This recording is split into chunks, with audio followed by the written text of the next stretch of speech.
Hello everybody, welcome to PGX. We are Steel City Speedsters. My name is Toronite, and we just came out of a Kaizo run of Mario Odyssey, and now this is technically not Kaizo, but it is Kaizo-esque in nature. Hard mode is not a mod of the game whatsoever. This can be done on most actual legitimate copies of the game through a form of save corruption.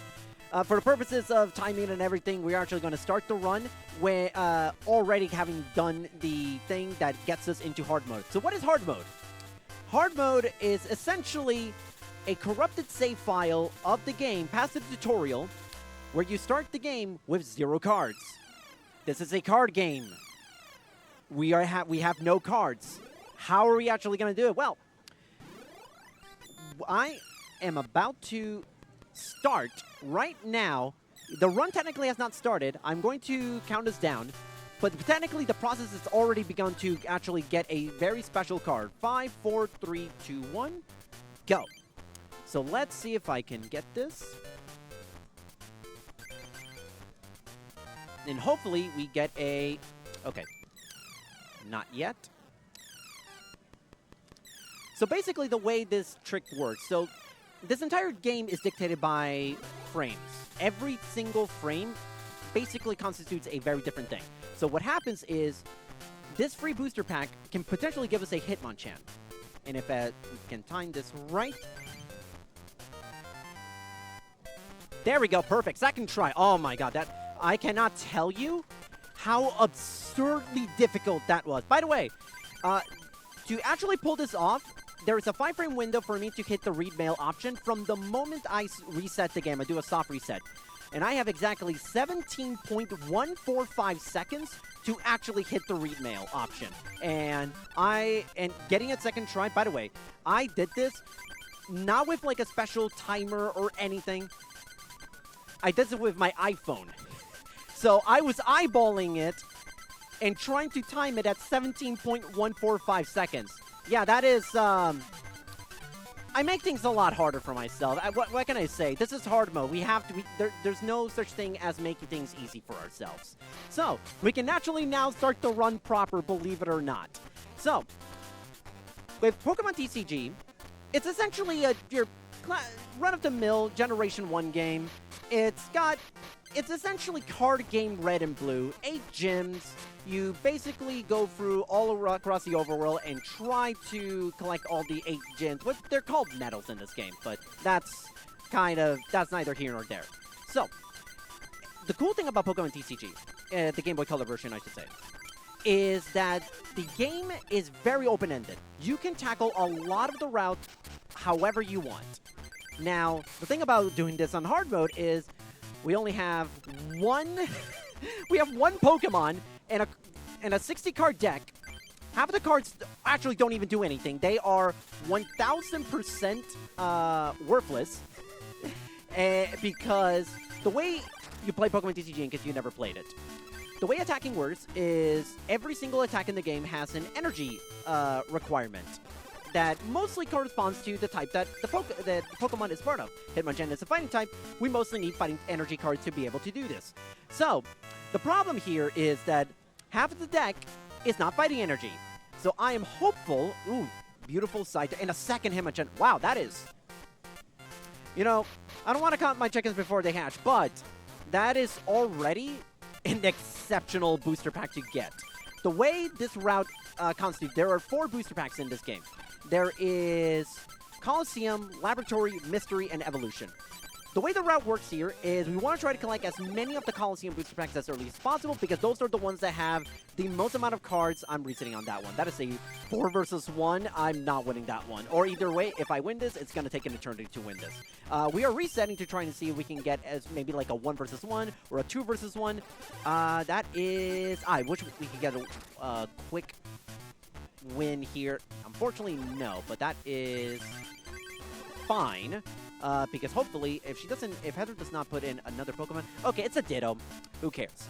The Coliseum booster packs gives us, as you saw in the last fight, Scyther and Hitmonchan, a second copy of Hitmonchan, and well, you saw right there that we drew it. It also has stuff like computer search, which allows us to get any card from the deck added to our hand. We all just got to discard 2. Or we can get a Dugtrio, which, honestly, I desperately need, because that is our win condition for the endgame. And if I cannot get a Dugtrio, we are going to have to literally invent a strategy on the fly. So that's gonna be fun. I think we're all gonna have fun here in this here PGX. So thankfully, the early game is pretty fortunate for us to be able to kind of farm a lot of the booster packs, and thankfully a lot of the Coliseum booster packs, they are against opponents that can be beaten with just one Hitmonchan. Michael right here is going to be a very tough one, because Michael, for anyone that played back in the old school TCG, back in the late 90s, early 2000s, may recognize, well, we already beat him, so, you know, no point in mentioning cards that he already has, but he has stuff like Hitmonchans and Hitmonlees and Electabuses and Magmars, as you saw right there. All right, Hitmonchan number 3, that's cool. Not complaining, but I would like to see a Dugtrio at one point. We have 6 booster packs that can give us a Dugtrio, and if I can't find one of them, like I said, we're gonna have to invent stuff on the fly, but at the very least, I'm just very fortunate. I'm very, very lucky and very, very happy to actually get the run going with a second try yeah, we call the thing that got us the Hitmonchan in the first place, it's called mail manipulation. It is a trick that you can, if you are able to study a lot of the frames and what each individual frame gives you on that free booster pack that you get at the start of the run, you can essentially manipulate to get any card you want, so long as you're able to hit the exact frame that that card provides. So thankfully, that's kind of basically setting the stage a little bit, and it's just going to be some more Hitmonchan slams for a little bit. So Threach, if there's anything you'd like to say, the floor is yours. Thank you so much. I'm so excited for this because I've watched this run before when we were at Techo, and it goes so quickly. I just want to remind everyone, we're very excited to be raising money this weekend for Assemble Pittsburgh, which is located in Pittsburgh's Garfield neighborhood. They provide a lot of services to the community, including a unique gallery space where they host a free monthly exhibition during Penn Avenue's First Fridays, which allows local artists to showcase their work and engage with the community. If you haven't been to a First Friday on Penn Avenue, it is so fun. You can just walk up and down the street. It's a very just safe, welcoming environment. There's usually food, there's drinks, there's art, there's all sorts of things. So you should absolutely check that out. And if you can donate to Assemble, because we are raising money to fund their after-school program to make it so that kids don't have to pay for it. And that is awesome. Love to see. I love the donations that we've gotten all on this first day. It's a wonderful cause, and I'm so happy and grateful for all the people who have donated up to this point, including the donation to just give us an absolute legend of a boss fight that we got later on in the run. Which, oh boy, that's gonna be quite something. I cannot stress this enough. This boss fight that we got, that we unlocked with the by meeting the incentive, has what may very well be the greatest flavor text in the history of card games. Even better than those Yu-Gi-Oh cards whose flavor text were written as if it was Joey Wheeler from the anime, in his Brooklyn accent. I am not joking. First though, if you never even heard of those cards, yes, those cards actually exist, believe it or not. So the one cool thing about the fact that we now have multiple Hitmonchans is that we can now tank getting our Hitmonchan getting knocked out, if it ever came to be. The thing about hard mode is the fact that you're kind of you're assuming, oh my god, one Dugtrio, perfect. Wow, that is extremely, on this booster pack, that is, I can't lie, that is actually quite a rarity. That is a roughly, if I do the math, like 3.7% chance of that happening. So actually really wow. Yep. The first time I had to reset because of a dead hand, unfortunately I had no fighting energy. This is what I warned you about. The fact that sometimes the cards that we get are just literally useless. I literally could not attack with any cards that were in the hand. So thankfully, resetting here takes no effort whatsoever. And one thing about resetting is the fact that, like, sometimes when I see that there's like 4 Pokemon that my opponent has, we can just simply reset and just reroll the RNG to make it in our favor. Which helps, because the way you win in Pokemon TCG typically is one of 2 ways. You take away all your prize cards and you automatically win. But doing that takes a little bit of time, and we ain't got time for that.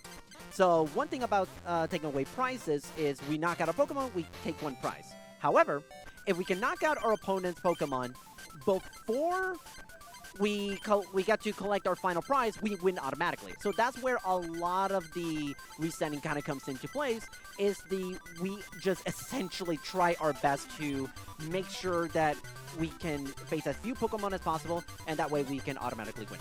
So that's kind of a bit of the preamble of the early game. Now, this might take a while with this boss fight, Amanda.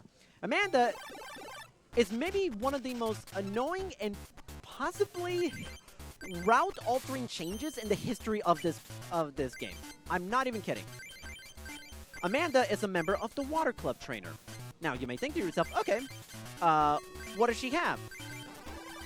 Clearly, we're seeing famous Water Club, water-type Pokemon Jigglypuff. But of course, obviously, no trainer has just 1 Pokemon.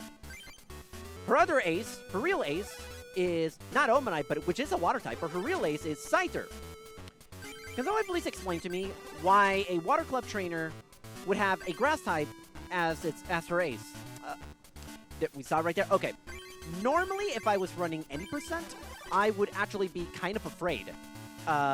Because I would be trying to run this as if I was doing with only 1 Hitmonchan. Doing this with Charmander and Hitmonchan actually is relatively slow, because there is a lot of potential, you pull Charmander up, go up against a water type Pokemon, or Hitmonchan against a Scyther. But for marathon purposes, we go with this hybrid deck, which ended up actually working out perfectly. No problems whatsoever. Knock on wood, but this early game is absolutely amazing. All right. And we're going to keep on rolling because we have a Scyther. Scyther kind of guarantees us a win. Because this is where we're actually going to get our first badge. Or medal in this game. They're called medals in this game, but whatever. Nomenclature aside. And, ooh, we got a double colorless energy. This actually is perfect. So, the way weaknesses and resistances work in Pokemon TCG is the following. If you hit a Pokemon for their weakness, damage is doubled. If you hit for resistances, damage is whatever number it's going to be, you take 30 away from it. Now, I say that because Scyther resists every single Pokemon in Gene's deck. And I haven't started the fight yet because I want to preface it by saying the boss fight in this music is absolutely amazing. I'm going to shut up for about 20-30 seconds because this music is amazing.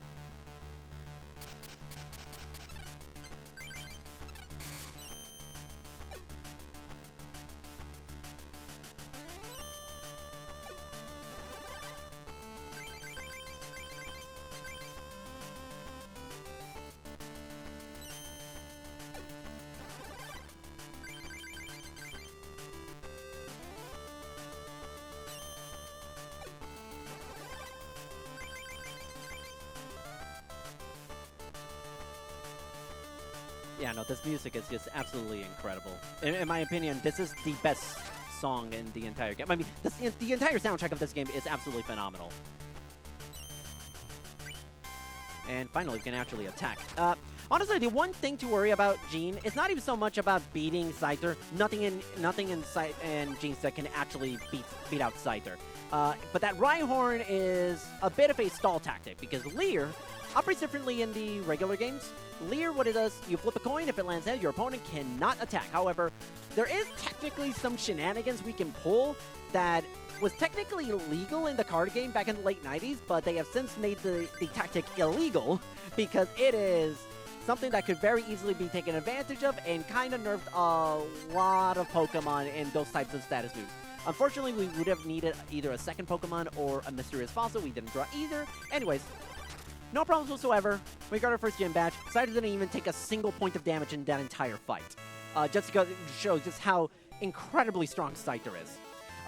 This the booster pack are rewards that we got with the early game, I can't stress how incredibly good that is, because I really didn't highlight it, but this next section would have been a pain in the rear end if I did not get an Electabuzz. We would have had to go invent a strategy on the fly, but because I have Electabuzz, oh, this has gone so much better. I'm going to put a switch here. The really interesting thing about this category is the fact that you are forced to literally adjust on the fly and make up new strategies and think of playing the game in ways you could not really imagine. You're using Pokemon potentially in ways that you're not really meant to in a speedrun, but because of the nature of the fact that you hardly start out with anything more than a Hitmonchan, and, you know, Booster Pack RNG could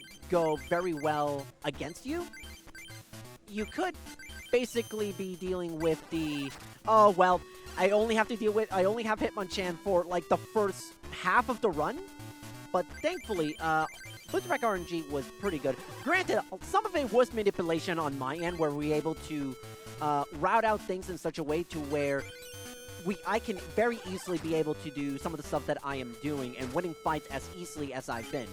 But yeah, this is going exceedingly well, which is great, because this next section, the section that we're coming up, is the Electabuzz section. Does have quite a bit of some annoying fights, especially in not the next one, but the two fights afterwards.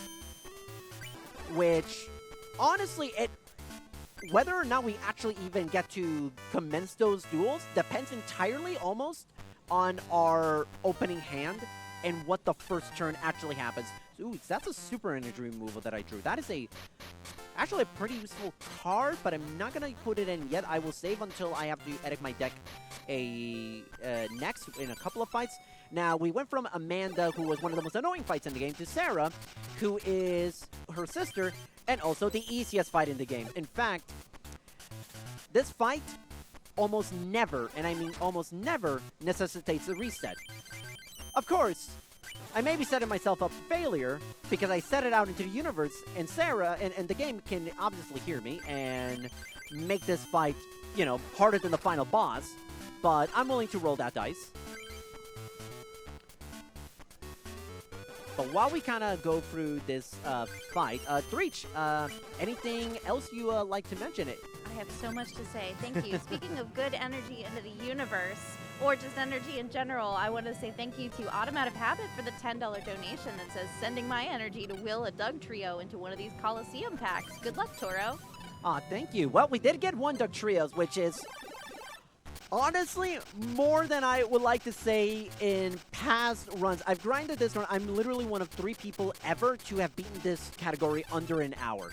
It is, and I'm not even joking when I say it is one of the proudest achievements I've ever had in my speedrunning career, beating this game in this category in under an hour, because it is, you can literally play perfectly, and if the booster pack RNG is like so atrociously out of your favor, there is nothing you can do. But thankfully, this is, for hard mode, this is kind of about as good as I can hope for. Maybe arguably better, safe with maybe only getting 1 Dugtrio, but I've had plenty of hard mode runs where I don't get a single Dugtrio and we have to invent stuff on the fly, which is it's a spicy meatball, let me tell you. All right, now that we cleared all the trainers in the Water Club, we can now face Amy. And I'm going to actually take a look at my deck and see if there's anything else. Energy removal is good. Super energy removal actually is also pretty useful. Full heal, oh, very much so.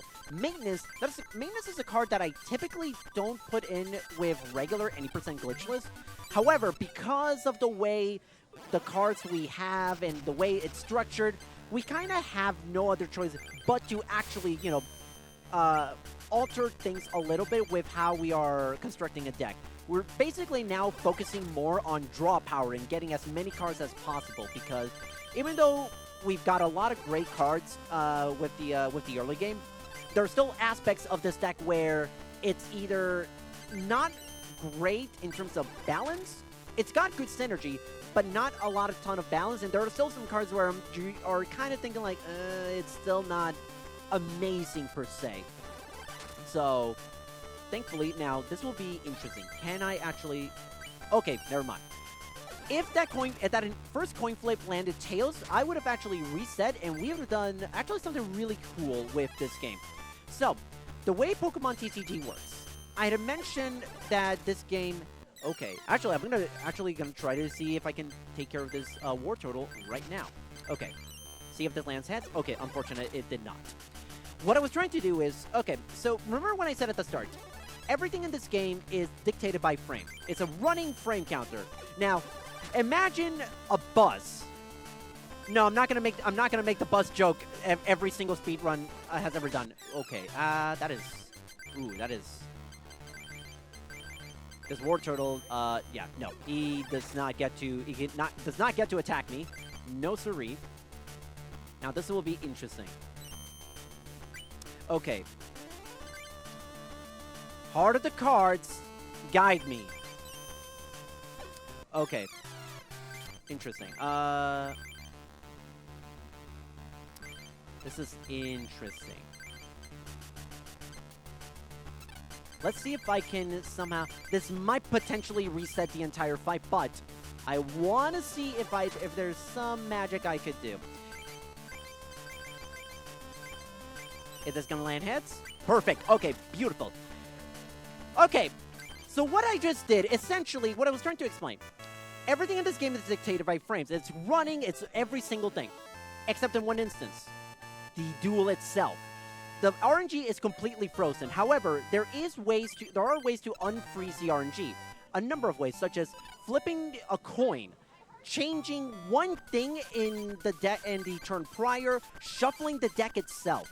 All of that unfreezes the RNG by one frame. We call this tactic advancing the RNG because it advances it to the next RNG, which is more than enough because all it does is completely re-randomizes everything. So because of the way I kind of structured it, I made it so I made Electabuzz kind of attack at a later turn. It basically, the programming and the code kind of altered things in a way where the RNG kind of advanced to that next figure. So, this is our rival, by the way, Ronald. We chose Magnemite for one specific strat. It's got self-destruct. It's an incredibly powerful move. It's gonna take care of this Charmander 1000%. Like, you know... Oh, dear. I made a grave miscalculation. We lost. Anyways, on to the next fight. But before we do, actually, because we met the incentive, I need to talk to this NPC to trigger the boss fight. So don't worry, Oh, okay, you know what? Magnemite strat, it didn't work. The boom strat did not work, but we will have another chance to execute it. I think, I feel really good about the Magnemite boom strat on our next attempt. I feel really good. I feel it in my bones. Trust me, everyone. I think it's going to work. While I'm setting up this deck, because we're about to go into another boss fight, anything you'd like to say, Threach? There absolutely is. Thank you. I want to let everyone know we've opened up another incentive. And if you're enjoying Steel City Speedsters at PGX and you want more, we have a new incentive for you to add Cat Quest Any % Current patch run by Alara to our Friday night schedule. So PokemonTCG does not have to be the end of the night. We would be so excited to bring that to you to see Cat Quest, which is an isometric adventure game full of puns, and that goal is $20. So if we can get donations to add to up to $20 or one $20 donation, one, that'll put us past $150 raised for this event, and we will be able to see that extra run of Cat Quest. So if you would like to make a donation to make that happen, don't forget to add that incentive at the bottom of the page on the donation screen. I cannot stress how much I would like to see Cat Quest be added in. So only $20, everybody. Let's see if we can get that. Okay. Let's see if I will have to do this fight. Okay. All right. RNG is frozen on the frame where that coin flip is tailed. However, we shuffle the deck. Let's see if I can do this. Okay, no. But what if we try again? Let's see if we can get another one. Like, shuffle the deck again. Oh, actually, no, never mind. What I wanted to do is try to search out deck trio, but that deck trio is coming out in 3 turns. So if I haven't won the duel by then, we're gonna win. I mean, we're in no danger of losing. Much like Scyther against Gene resisting fighting types, you've been seeing this entire time. You've been seeing this entire time Isaac trying to attack Diglett, and it's technically landing hits. It's just not actually doing any damage whatsoever. So all it is literally doing is using stall tactics to paralyze me. However, here's one clever thing about PokemonTCG. See, I'm paralyzed. I can't attack. Now I can. Evolution heals any status effect whatsoever. So now that we have that trio, we pretty much won the game. It's not even... I cannot stress how powerful Duck Trio is in PokemonTCG. In this game, in the speedrun, Duck Trio is king. It's so strong, we use it in the endgame where the aces of every single trainer in the endgame resist Duck Trio, and it's still the best option available. That's how good Duck Trio is. We have it... Oh, that's actually wonderful. You may not have seen it, but that was a Articuno that we drew. That could very well be what we end up using for the first fight of the endgame. Depending on what the rest of our water type Pokemon look like, Articuno could very well be it, and I am more than okay with that. Alright, so now comes a pair of fights that are kind of annoying in my opinion. So, Ken and Murray, the next fight coming up, they're both leaders. Ken is the leader of the Fire Club, and Murray is the leader of the Water Club. Not Water Club, I'm sorry, I meant Psychic. You're gonna notice that these trainers have a lot of tactics where you basically do a lot of stall tactics. Chansey, he could try and set things up to where he can just simply try to attack, but he's not gonna.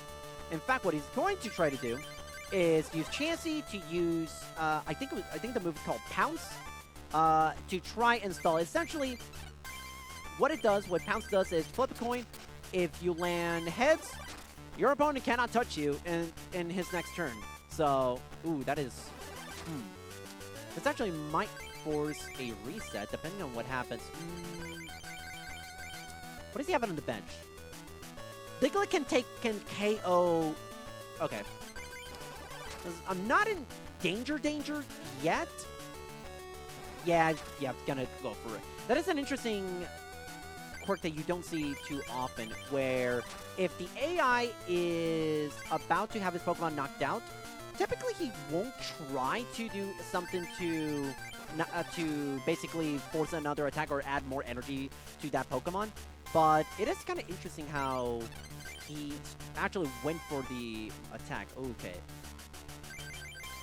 Yeah, this is what I'm talking about. A lot of dead cards here. I need the trio right now. No, unfortunately. Reset. You know what? The fact that it's taken this long into the run for us to actually be to get to a point of like a long fight, still forcing us to reset in hard mode. Can't lie. This is actually a really impressive run, all things considered. But while we are, this might be a situation where probably are going to require a little bit of time. So, Threach, you are more than welcome to basically kind of talk your mind out about anything for the next next like minute or so, maybe 90 seconds. Amazing. Thank you so much. I'd like to just say a special thank you to the folks bringing their communities in for raids to support us here at Steel City Speedsters. Thank you so much for that.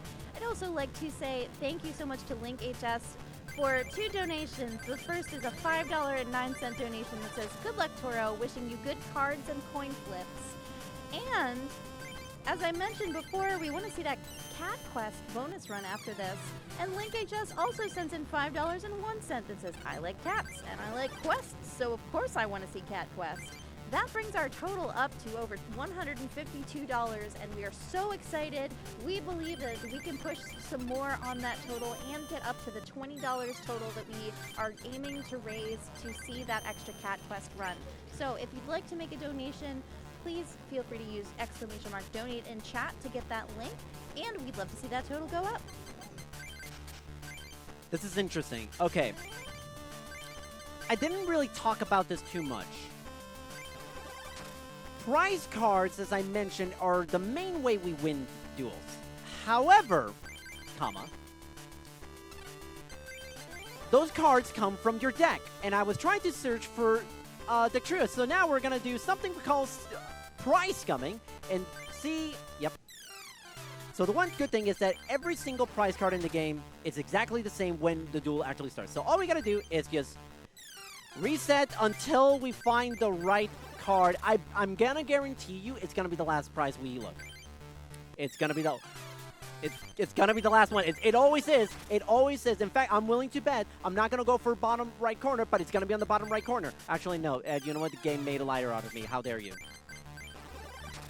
I don't even know why I reset on that one when it's already there. I think I was just shocked that it actually was not the bottom right corner. Anyways, we kind of just won the duel because Earthquake, go win, Burr. Yeah, there's literally nothing he can do. Now, the trio win, go, Burr is a valid threat for nearly every fight, except for Murray. Murray has that one little wrinkle to the fight that makes the trio actually kind of a double-edged sword in that under the wrong circumstances, you evolve the trio at the wrong time, you actually are forced to reset. He has a Mr. Mime, and Mr. Mime is one of the very few Pokemon in this game that have a Pokemon power, which, you know, for people who play Pokemon TCG nowadays, they may be like, well, nearly every Pokemon has a passive ability like that. This is 1998 to be more exact, I believe. Mr. Mime has the ability of any, and I mean any move that does more than 20 damage is automatically nullified. Unfortunately, the trio's weakest move does 40, so it literally cannot touch. It literally cannot touch Mr. Mime. So that is why I'm being a little bit... I'm being a little cautious with when to evolve. In fact, I'm going to keep it. Thankfully, we have Hitmonchan. So Hitmonchan is our counter. But I also have to be, you know, still very, very careful with how I want to handle this. But if all Murray's going to do is just bring out a bunch of normal, colorless Pokemon types, which, by the way, colorless is what's, you know, flying / normal types. This game only has 7 types. There's no, like, 15 types or however many types there are at this point in the game, in the franchise right now. There's only 7 Pokemon types. There is... Let me see if I can do that rattle off really quickly. Fire, water, grass, lightning, fighting, psychic, colorless. Oh my god, I can't believe I actually got it all in one go. By the way, have you noticed that the psychic gym leader has yet to throw out a single psychic type in this entire duel? It's been all Snorlax and Kangaskhan. Great psychic gym leader.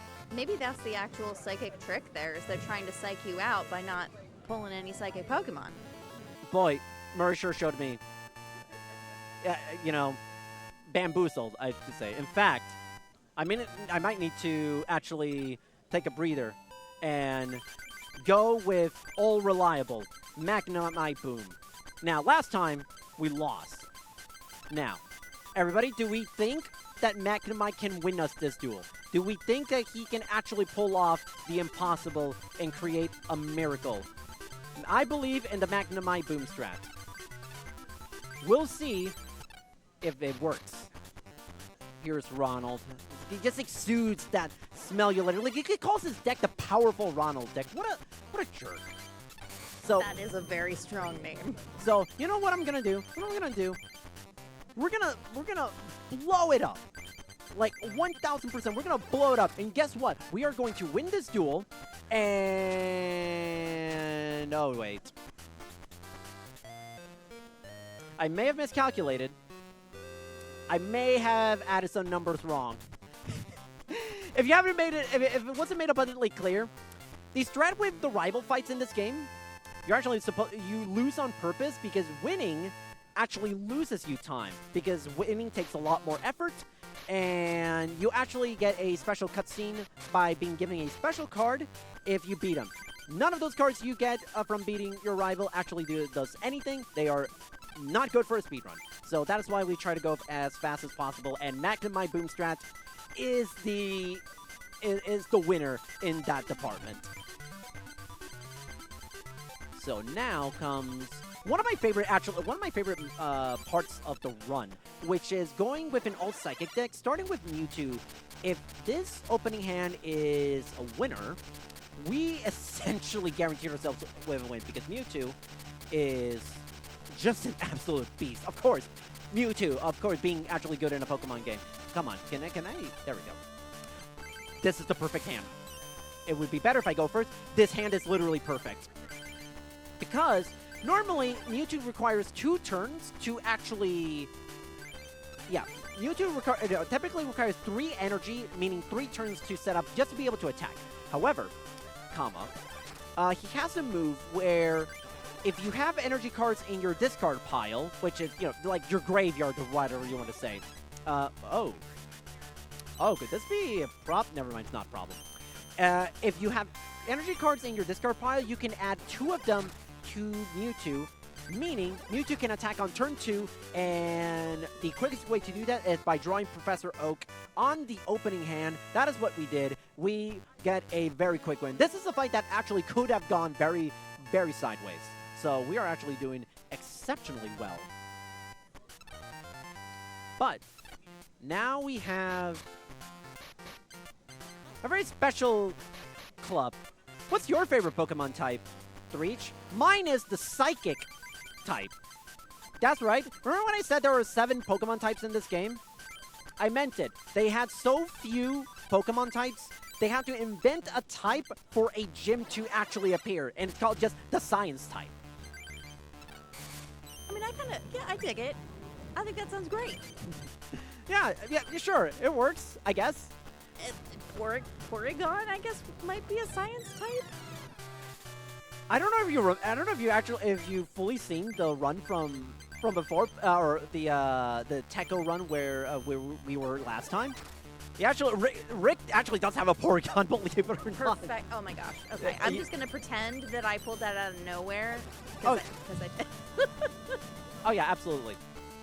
Okay, this is kind of an interesting, bit of an interesting conundrum that I got going on. Normally this would require a reset, but because of the way hard mode it works, you don't exactly have the greatest opening hands to kind of ask for. Okay, but very thankful that I have a relatively easygoing hand where I can tank. Oh, we got a Kadabra. No, never mind. We're good. I was so ready to wait 6 whole turns for Kadabra to show up. Not anymore. We're good. We just won the duel. The only thing that could be a little bit of a problem, and it's not even a problem at this point, is if we get paralyzed. But guess what? I have full heal. So that's not even an issue. Do I have anything? Is Grimer... Okay, Grimer does have something going. So, the Grimer on the bench. So here's what we are going to... Oh, wait, no. I already put the energy. That's fine. All I gotta do is bank on a 50-50 shot that this doesn't land heads. See? I planned this all along. I didn't need... I'm so good at this game. I'm just saying. I think it's incredible that you can control the RNG of those coin flips every single... Like, you're just doing that with your mind. Every single one. I'm just saying. It's all I'm a psychic. That's why I do so well with the psychic portion of the run, is because I'm literally a psychic. I can control everything with my mind, even RNG inside a video game. All right.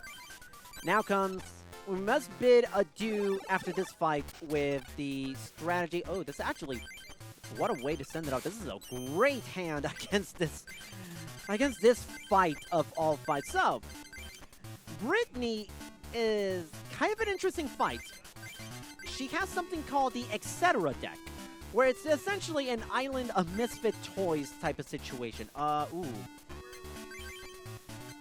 Alright, this will be interesting. I'm banking on this working. This coin flip needs to land heads. Of course.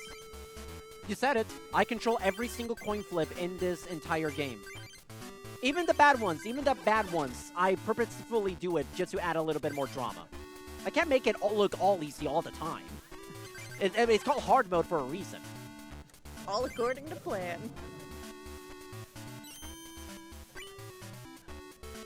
But now comes a little bit of a speedrunning Pokemon marathon tradition. Anybody wants to shout out their favorite Pokemon? Do a donation in terms of whatever your favorite Pokemon is. Make a donation equaling to its dex number. As in, like, so for example, say, Mewtwo's your favorite Pokemon. So that would be 150, if memory serves me correctly. So that'd be, I don't know, what, $1.50, $15, $150? I'm saying, If you do that, we will be so easily on our way to meeting that Cat Quest incentive. We're just over a quarter of the way there, and we need to meet it by the end of this game. We just need $20 to make that happen, folks. So if you're able to donate, now's a good time for the Dex donations. I'm just saying, this run has been going exceedingly well. We are, knock on wood, we are kind of really, really ahead of schedule where we are supposed to be at this point of the run. But, obviously, we haven't even gotten to the hard parts yet, so obviously I'm not resting on my laurels yet. But I am going to... Pokedex is an interesting one. It might be a bit of a time loser, but it might be something that could potentially tell us down the line whether or not what we have coming up. What Pokedex does is we look at the top 5 cards of our deck and we arrange them however we want. I don't typically use it for that purpose. I use it to basically fish out whatever we have. Oh, that is safe. No, that is not a matchup. I do not want to see Lickitung. Lickitung will take this fight forever and actually could potentially lose us the match just on that alone. I feel like I brought this up at the Techo run, but do you know what Lickitung's German name is? No, I feel like I would have remembered a question like that, but no, go ahead. What is, if you know, what is Lickitung's German name? I'm very curious to know. Schlurp. That is the name of all time, I'll say. I love it so much. Oh my god. Okay, actually, speaking of Pokedex, what do we have? Okay. Nothing entirely useful right now, but are we gonna get... That's fine. I'm not worried about the Venusaur that is sitting on the bench that can knock us out in one go, because... Got no energy. Which means... Literally cannot do anything. So, we're just gonna win this, no problem. I believe Venusaur in this game requires 4 energy, as in 4 turns just to set up to an attack. So, yeah, kind of a nothing burger there. So, we have 1 fight left before we get to the man, the myth, the legend, Imakuni. I've been hyping him up this entire fight, and I am so excited. Here's the thing. Here's the thing that I'm so excited about. I'm not going to spend too much time on it. However, if by some miracle I can get him to play his ace card, which is not going to be, I will not have any part of it. He is literally programmed to always play his ace card the moment he plays it. But if he plays it, none of y'all are ready for what actually is going to happen when he actually plays his card. None of y'all are ready for the flavor text of the card itself. But we need to get through Nikki. Nikki, not much to it. It's essentially just going to be hope that the RNG goes in our favor. With the coin flips, it's not in our favor. But, guess what? I have Item Finder, meaning I can fish out anything I want. Do I want to get... I'm getting rid of this double colorless. It's not really needed at this point of the run. But, let's see, what do we got double colorless? Potion would be actually very useful, so that'll be... Okay, we are good for now, but I would like to draw that potion next turn, so I'm not in any danger, just to make sure. Execute, ooh, that could be... Yeah, that's why I'm drawing the... That is why I wanted that potion out first. The next few cards are going to be a bunch of dead cards. It's just going to be fire energy, and... Okay, this will be interesting. Okay, so far, no problems, but this will be interesting. I need 1 coin flip. You're probably going to add... Oh, never mind, we win. I was worried that she was going to add a second energy card to Executor, because the way his attack works is you can flip a number of coins you want equal to the amount of energy cards you put in. Every coin flip that lands heads it does 20 damage to your opponent. Opponent down is only 40 HP, meaning 2 energy cards on the Executor does technically mean it can one-shot it, but it does require 2 coin flips landing heads, which is a 25% chance of that happening. Just listen to this music. We haven't even started the duel yet, and his music is already blaring out. For a second. Now, need this to go well. We have 2 options to confront him. I'm going with the tried and true Electabuzz strat. Could still be a bit of a problem because obviously hard mode is not designed to have Imakuni into the route. But you know what? Everybody met the incentive, so we are actually going to do it. So, want to make sure that everything... Ooh, Guts of Wind. I didn't even notice Guts of Wind was in here, actually. That actually works out beautifully. Take it on energy removal. I don't need this many...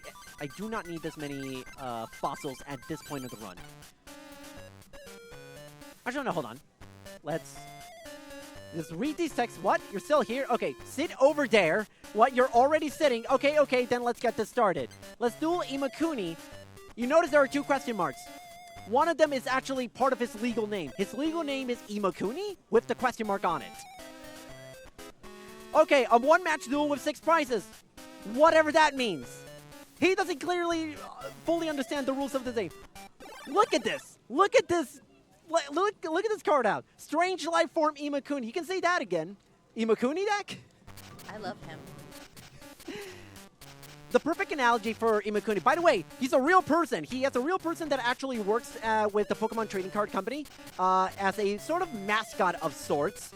The perfect analogy is that imagine if Zelda had a real-life person playing Tingle. That's essentially what Imakuni is.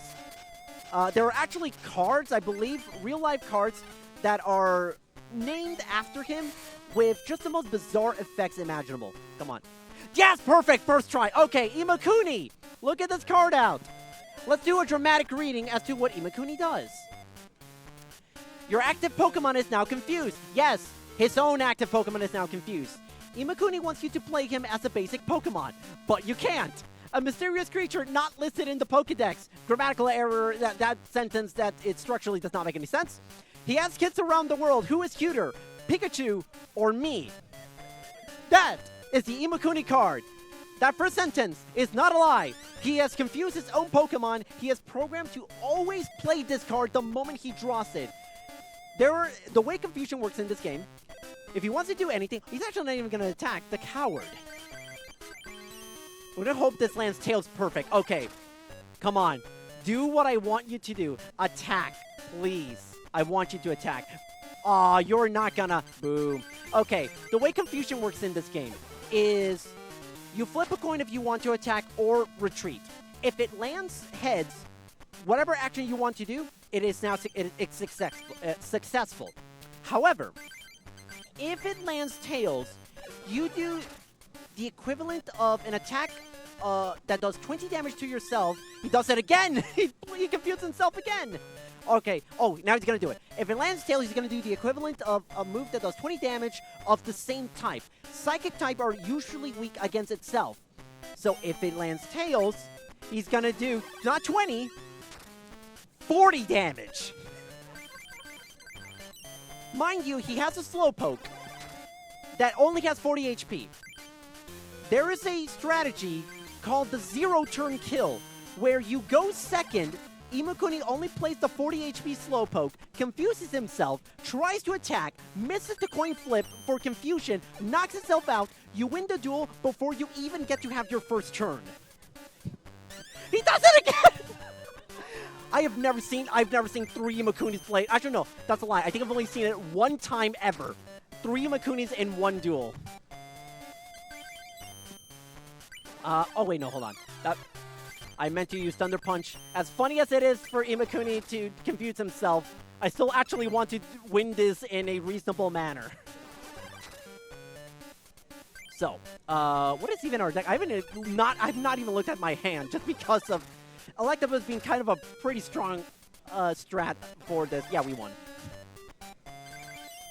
Literally went 1v5 with 1 Electabuzz, and I at no point was in any danger of actually losing this duel. We have a category. By the way, this is partially why I really was happy, because his reward for beating him gives you one of every single booster pack. If you beat him 3 times, you get the Imakuni trainer card. So, yeah, very well worth it. Okay, we have plenty of time. So I'm going to go for every single piece of mail to see if there's any actually useful cards actually. I'm going to open here, then close here to actually trigger getting a 13th booster pack that gives us from the mail.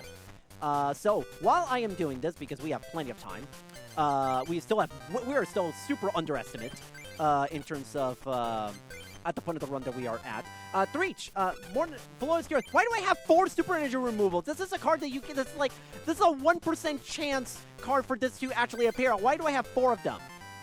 I thought you had this whole game scripted out. I thought you didn't tell what was gonna happen. I did say that some of the stuff that I'm doing is obviously for dramatic effect. Of course I'm playing it up. Fair. Yeah, that's very fair.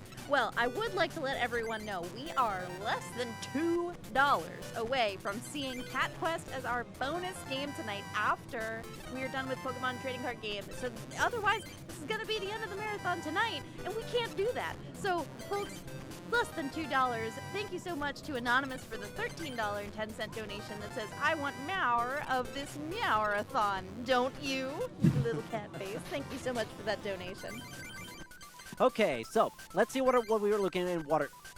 6 seals, 1 Dugan. Not thrilled about that. I would have preferred the other way around. I don't even have a magic card. Never mind. Okay, double Articuno strat it is. I'm actually more than okay with Articuno being used here. Okay. So let's see what our final... Ooh, a 3rd energy search is actually pretty useful. Normally, I wouldn't be needing this many of this type of energy cards, trainer cards, I should say. But again, we make do with what we have. So far, this is a pretty solid deck. We do have more than one way to search out a deck trio if need be when we get to that point. I'm hopeful this first fight is a first try, because if I have to reset, we have to go for this small little cutscene. It doesn't waste a whole lot of time, but, you know, loses 15 seconds. It's one of the most annoying fights in the game. So, the Pokemon Dome. Here's the way it works. Every single member of the Dome has a signature legendary bird, or Dragonite for one of them. None of these aces have ever been printed in real life. Or rather, none of them have ever been printed in the real-life card game for actual play. Because the way they are used, some of their Pokemon powers are kind of stuff that the real-life card game never actually accounted for. It's using a level of RNG that there is kind of no rule for it. Moltres, for example, is one such card. This Moltres, we haven't seen the legendary Moltres. Ooh, this is actually not bad. We haven't seen Moltres yet, but when she plays Moltres out into the field, she gets at random 1 to 4 fire energies at all times. Now, here's the thing. Here's the kicker. The game in real life was never meant to have that type of randomness implemented, but because it's the video game, obviously we get to have some fun with that. Thankfully, so example from what I said before, that coin flip initially in the tail. So what I did was I used the Pokeball coin flip since we already have the Articuno, so it's not really much of an issue whatsoever. To waste away that coin flip going tails, meaning it re-randomized the RNG, which gets up out of the smoke smoke string issue. That is we are confused. Who cares? We have full heal, so boom, we automatically. Okay, pretty painless, Courtney. A little bit stressed out because we were dealing with 2 Magmars. We did not see Moltres in any capacity. Not complaining, but kind of odd we didn't get to see it one time. Anyways, now comes the next 2 fights are probably the most reset heavy in hard mode because. So we're gonna go with Diglett and the trio. Here's the fun little quirk about the legendary, never been printed for actual competitive use in any capacity, Zapdos. When it's played on the field, it does random 30 damage to any Pokemon out on the field. Now, here's the kicker. It bypasses it bypasses his weakness and resistance, meaning the trio has 30 HP. Diglett has 30 HP. It can theoretically KO Diglett right now, like that. Okay, that's not gonna force a reset. It is still relatively fine. We're gonna see where this... Okay. Stop following that one. Okay. Now, if you're gonna go for this one... Okay, perfect. The way the randomness in this is it's actually very funky with the way this is implemented. So the way the game calculates that level of randomness is it essentially does 2 coin flips. Because Zapdos can actually attack its own Pokemon randomized. So it does 2 coin flips. Or rather, the first thing is a coin flip that it does in the background. The coin flip is which side is the attack going to go through. And then afterwards, it will do essentially kind of like a X-sided die, depending on the number of Pokemon that are on the bench. So obviously you can't flip a coin if it's like 5 Pokemon on the bench. So obviously it's kind of basically it's not totally random. It is explainable, the randomness of it, but there are ways to kind of manipulate it. As you kind of saw right there, I brought in a second Diglett to just kind of be the one that tanks it. Okay, yeah, you saw right there. Yeah, that Zapdos hurt its own Pokemon. Nothing Steve did, nothing I did, at least in that instance. It's just a level of randomness that usually it can be manipulated, but not to the degree where you have full control of it. Sometimes the RNG just is kind of get wonky with that. However, we beat both of those Zapdoses. He does not have a third copy. We automatically win, basically. So I'm very thankful that we actually first tried Steve. That is usually exceedingly rare to happen on hard mode. Actually, it's very rare to get to this point without doing that many resets to begin with. So, I'm glad that we are actually having a great run, because the great run stops right now.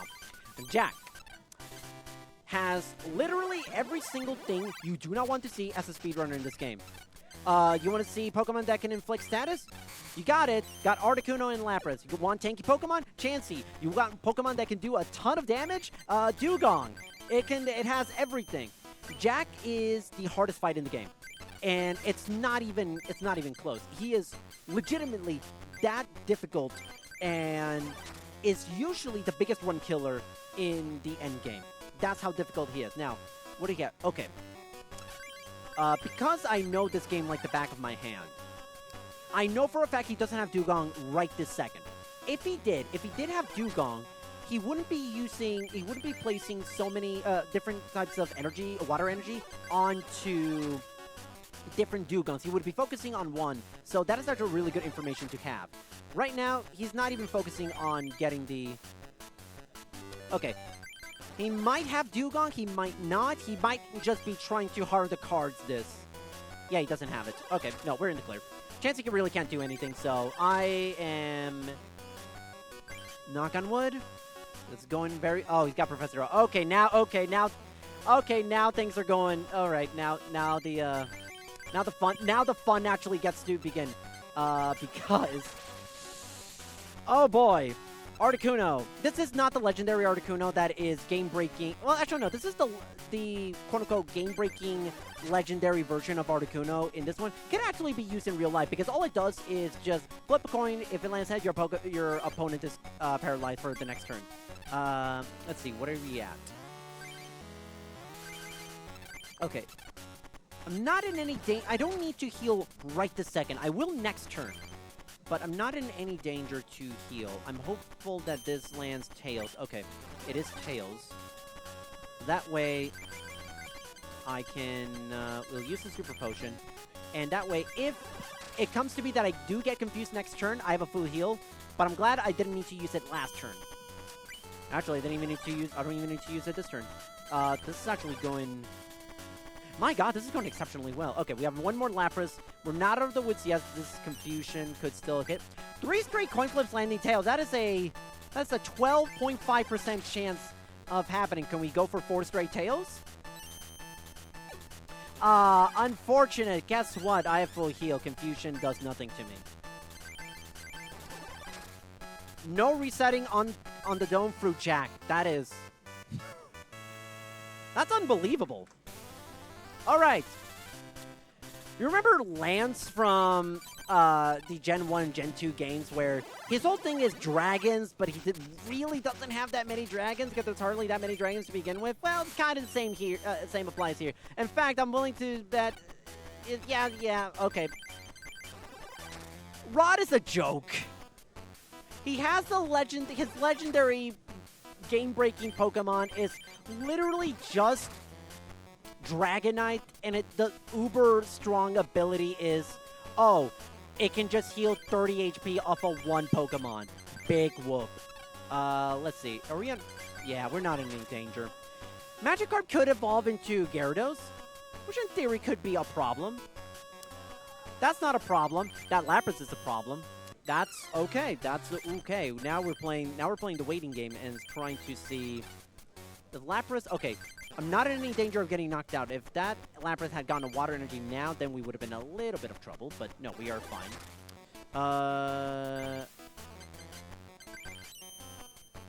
Okay. All right, games. Don't do this to me. We're actually having such a fun time. Okay, we're at PGX.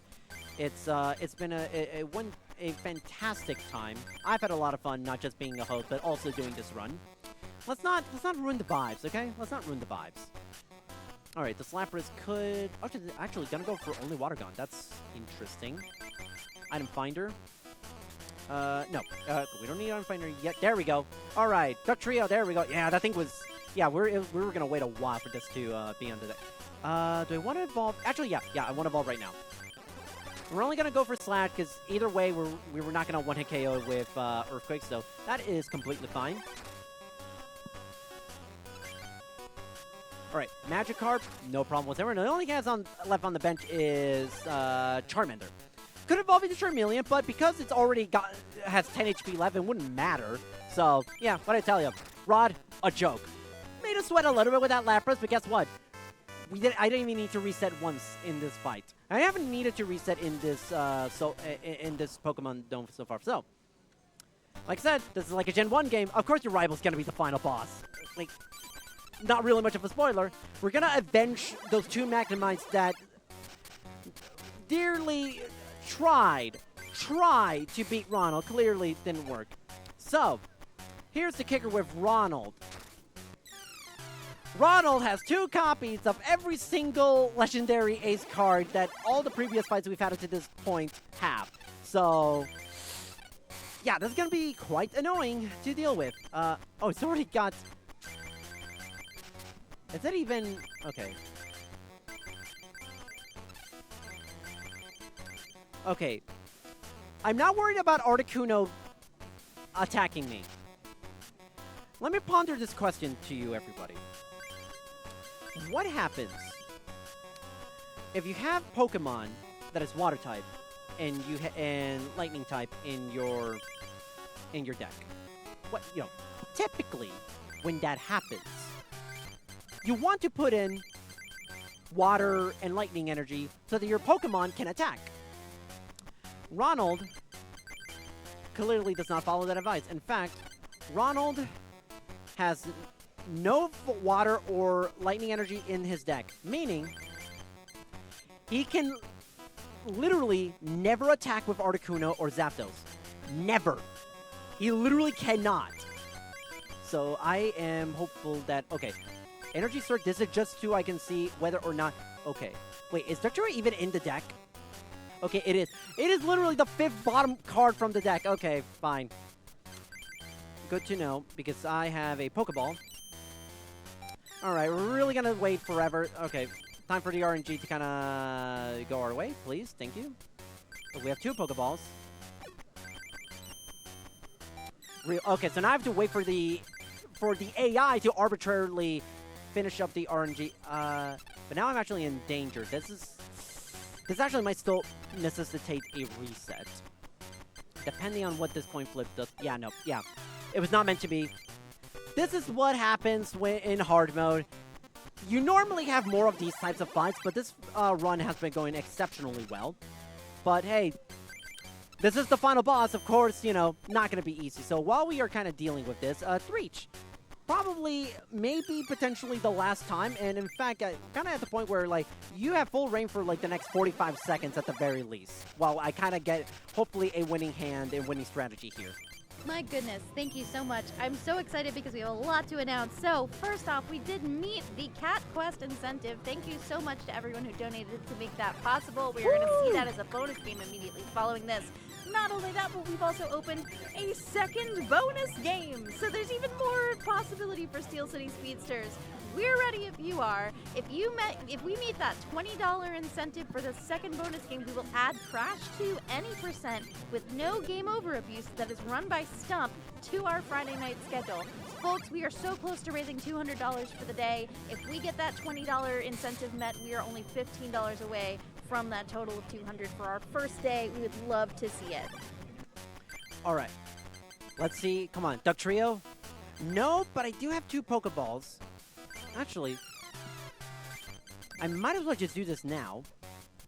Let's see. I'm going to energy removal just because we're going to get rid of this hand right now. Actually, I don't need to get rid of the fossil right this second, but we have 2 Pokeballs. Come on. One of these Pokeballs needs to land heads at some point this century. That's one. Thank you. Watch as this Duck Trio is not even in the deck. Okay. It was the 3rd most bottom card in the deck. Why does this game like to do this to me? It likes to play a sick joke on me sometimes. I mean, of course I planned this entire time. I mean, I don't know what you're talking about. I planned this exactly how it is, just to add a little bit of dramatic flair. But, let's see. What does he have on the bench? Nothing that concerns me. Okay. Not gonna evolve quite yet, because I don't want to overextend my plays. I could always just simply try... Okay, now I'm at the point... Okay, yeah, now we can evolve. Okay. I wanted to wait and see, like, if there's something that, like, maybe I can just wait. Yeah, no. We're good. Hopefully, if everything goes well, you shouldn't be needing... Okay, this tail whack could be a problem. Actually, no, it's not a problem, because I have Gust of Wind. Normally, I would not be able to attack this turn, but because of the fact that I have Gust of Wind and takes Eevee out of play, I automatically am able to attack because the tail whack effect goes away if one of us switches Pokemon. Okay, cool. We just won. Okay, we just won. He has nothing. One more Earthquake for the road. All right, that is it. That is Pokemon TCG. It's not time yet because we have about 30 seconds of cutscenes because Ronald doesn't get to be the only one that gets to enjoy the rewards of becoming the champion. Here are all the different legendary cards that can never be used in real life play because they are not meant to actually play within the confines of the IRL TCG. There's Articuno, Moltres, Zapdos. Here's that Dragonite. You'll probably never see him in a speed run because the 2 players who run it actually are not good at bringing him out. Anyway, time is now. All right. I'm very curious. What is the final time if Cool. This category has been ran 3 times. I was told 1 hour 7 minutes. That is the fastest hard mode run this speed run has ever seen.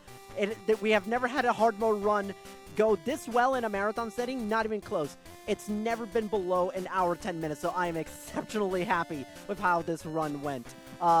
Phenomenal. Thank you everyone who donated to give us the bonus Imakumi fight. It was everything I could have wished for in that fight and more. It was so much fun. I thoroughly enjoyed it. I could not have done this without... First of all, shout out to Alara. Alara was the one who begged me to submit this for this event. And I'm so glad it got in. And I'm so glad I got the opportunity to, again, showcase this game, Pokemon TCG, my very first game that I speed ran, near and dear to my heart. It's got a wonderful community. It's not the biggest community in speedrunning, but it is a very tight-knit group of people. We absolutely adore this game front and back, and I run this game a number of different categories: hard mode, 80% glitchless, all battles. I'm the former world record holder in the all battles category. And yeah, that is kind of it for me. If you want to actually know more about this game, we have a Discord. If you go to speedrun.com and go to Pokemon Trading Card Game, there's a Discord link to it. And yeah, I'm Toronite. I run a lot of different games. If you're curious in seeing me run this game, I also run stuff like Spyro Reignite Trilogy, which we saw kick off this marathon, as well as like OG Spyro and Ghostline Yard and a bunch of PS1 titles and Mario Golf for the Game Boy Color. I run a lot of stuff, everybody. So anyways, that about does it for me. Threach, thank you so much for being such a wonderful host. I'm so happy you were my partner in crime in this adventure. And so, thank you everybody. Thank you PGX for letting us be a part of this. And that is it for me. Hope you all have a wonderful night.